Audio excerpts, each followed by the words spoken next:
Othon had seen Jack thunder in.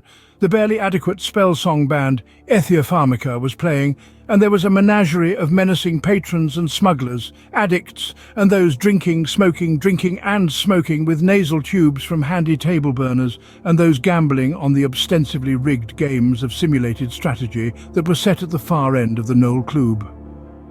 The song was playing with the remaining low-level magic that some of the previous members of the Gothic street scat group had recorded onto the lowly enchanted keyboard and canasters of the band.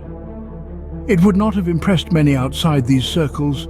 The patrons of the Knoll respected the remaining empowered musicians because the best members had been killed by Omnicore for grand troubadoring but not revealed their location.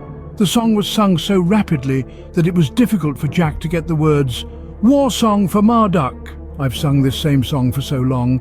A cruel game for the throng of such wrong, where no shame came with your claim that we were all once again sane and the same. The thoughts I try to supply as I die, even though where I go they deny it is nigh, are a reprieve for the naive and those who fail to conceive the deceit they believe. The good old days were much worse than this. The poor still at war and the others are his. When self-judgment fails and guilt is denied. Justice for just us, the sly lie that you tried. Tell me what it is like when they send you to hell, remorse. Of course we should go there as well, forever allowing you to do what you do, for not disemboweling you slowly in truth, for persecuting the hated yet vindicated few, and forever tolerating any of you. Othon didn't appreciate having to anywhere near the ominous armoured concrete establishment of lowlives and murderers.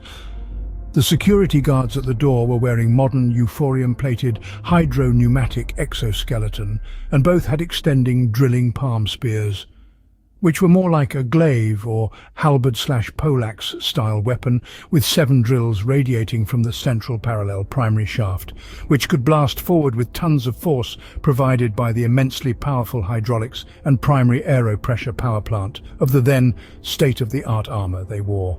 Kamislav had tested 8 of the 10 chords he played on Shiloh, his guitar rifle, as the shot he fired was in flight down a local ravine. He knew how to cause the shot to veer, to explode into poppies and fall harmlessly to the earth. He had learned that the more complex the music was, the more devastating the effect would be.